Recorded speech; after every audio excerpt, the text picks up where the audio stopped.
Welcome back to Cupertino for the halftime report today. Let's do our calls of the day. We're going to start with AMD. It was downgraded to equal weight, Joe, from overweight. That's at Morgan Stanley. Price target stays at 176. They like the narrative, but they say the AI expectations are too high. They prefer NVIDIA and Broadcom. What do you say? Well, first, let's talk technically. The stock clearly has momentum that I would characterize as neutral at best right now. The peak was in early March at 227. It struggled to stay above 200. It fell as low as 140 in April. And you have the 50-day, which is now below the 100-day. I think the trouble for this company fundamentally is that, yes, they are going to participate in the AI story for sure. But I agree with the note. The expectations are remarkably high. And I think the expectations need to be tempered because they have been behind NVIDIA in building out the ecosystem.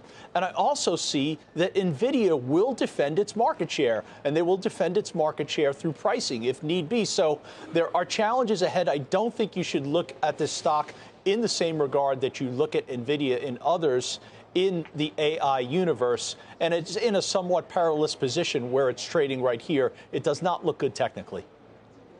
Isn't there room for more than one major player? Well, by the way, Susquehanna today raises the price target to $200 from $185. There is certainly room for more than one player. Avadgo, in my opinion, appears to be in a better position right now than AMD. And if I would have to place, if I were to score or rank these AI semi names, I would place Avadgo second to NVIDIA. American Express initiated today, Amy, at neutral by Citi. This stock has been one of the best performers year to date, if not the best performer out of the Dow Jones Industrial Average. Shares of Amex, price target's 250. They initiate, they love the business model, but they think the bar is high. The valuation leads them on the sidelines, they suggest. Goes to what I just said to you in the toss about this stock story. It's been a huge winner. It's been a huge winner, and I've been getting asked about it more and more. So that's actually concerning me a little bit. But the valuation is not extreme, especially when compared to Visa. So, or even the S&P, it's still trading below an S&P multiple. It's growing. It's finding a new user base. So we think we bought this when we sold some Nike earlier in the year, and we think it has more runway. So we like it for the long term. What do you think about Snowflake? I think there's cautious commentary in various corners. And again today, from Manas Crespi, neutral, they reiterate. Margins thin, valuation rich, execution spotty, competition dynamic. And we believe the darkest days of this economic quagmire are ahead of us. That's not exactly a ringing endorsement for a stock that's at the lowest level since January of 23.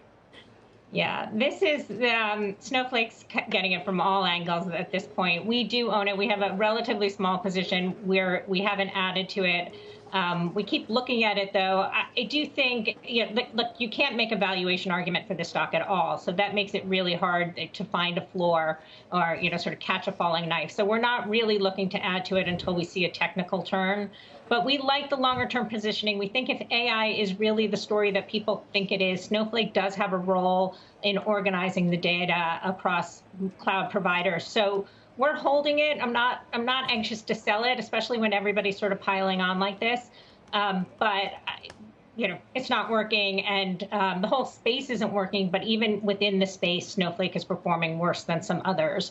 So we're just going to watch it for now. Again, we like the longer term positioning. We can't get valuation support though, and the technicals don't look good. So we acknowledge that. Yeah, it's been tough for software, as we know. Salesforce, ServiceNow. Some of the other names of late certainly haven't traded well. Then there's Uber, which was reiterated, Josh, a buy at Mizuho, the price target $90. What do we think of this stock today? I think it's going to 100. I think it's the last great TAM, and that has not fully been appreciated. So when I think about Uber, I basically think of a story where this becomes like the name in transporting people, transporting goods via freight, transporting packages and deliveries, transporting people's food orders. It's got this dominant place dominant technology, mind share, name brand recognition in a way that no other player has. And I think they'll hold on to that. And as time goes on, people will eventually realize they have this particular total addressable market on Smash. And I know Waymo is coming on. I know Elon's going to make a big announcement on August 8th. I think Uber actually benefits from all of those things because the Uber app will be routing people to those full self-driving cars. There's going to be a lot of capacity coming on that's going to drive down the cost to the rider, and the rider will use the service more as a result. So I love the stock. I've been in it for years, all the way up, and I'm not leaving.